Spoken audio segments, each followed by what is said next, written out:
After centuries of exploring the galaxy, finding only war with ourselves, we abandoned our quest for intelligent life and returned to where we belonged, Earth.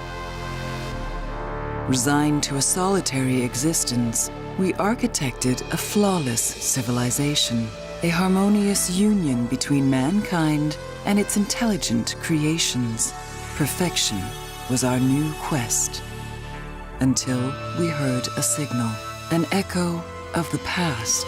The signal has drawn us back into the far reaches of charted space, to the planet Ecosystem 09.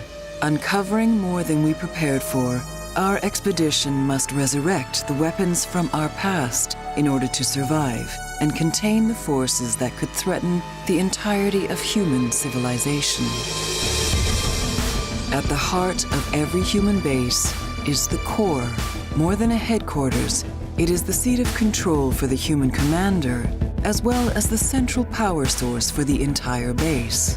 While this limits our ability to expand our base, it does not limit our ability to harvest catalyst. Harvesters are able to provide steady streams of catalyst from the edges of the battlefield. While our supply lines may be vulnerable, the central base is not. Part structure, part soldier. Our sentinels protect the core. Anti-heavy sentinels are the backbone of our defenses. Their turret cannons are highly effective at piercing through armor and shredding ground troops at short distances. For longer range defense, we have artillery sentinels. Anti-air sentinels provide protection against enemy aircraft, and detector sentinels expose cloaked or invisible enemy units. Our self-powered energy walls define the perimeter of our domain. These walls use an intelligent force field that distinguishes between friend and foe. This permits our forces to shoot and move through freely while blocking enemy movement and fire.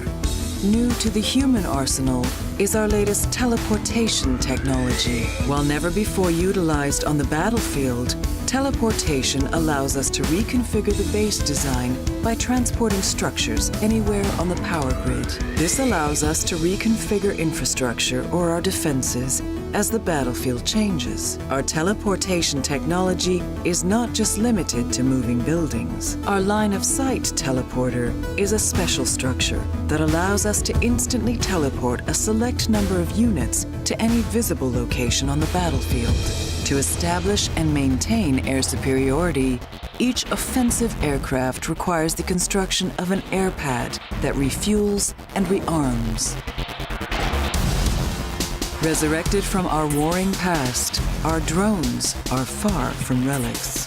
The Trident and Revolver are the primary armaments in our forces. Quick and fast to produce, they can outnumber and overwhelm the battlefield. The Trident excels at taking punishment, while the Revolver's 3 turrets dish it out. Next is the Gladius, our main battle tank. Perfected over decades of interplanetary warfare, the Gladius's armor and powerful cannons make it a good all-purpose ground unit. Its 360-degree turret provides independent movement and targeting.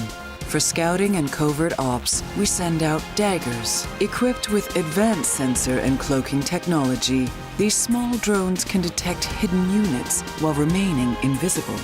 Protecting our forces from air assaults is the longbow.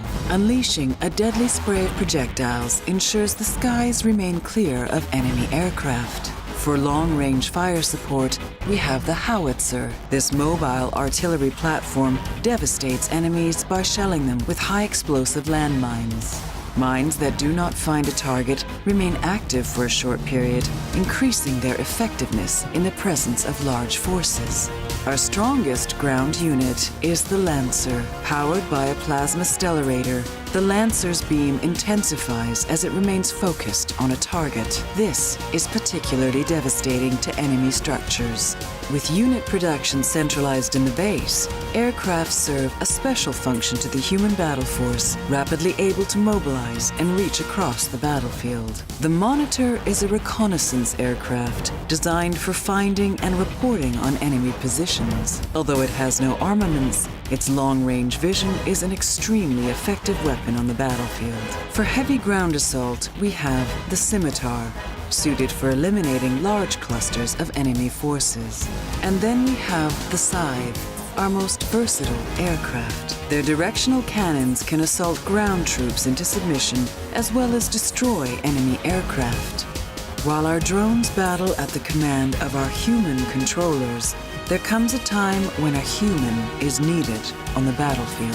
Slowly and intricately assembled, the Alpha Fighter is the ultimate union of man and machine. Able to store inflicted damage and turn it against those who oppose it, the Alpha is the final voice in battle.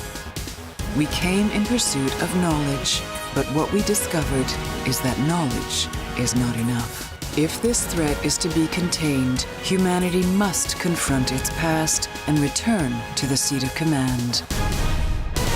This war ends here.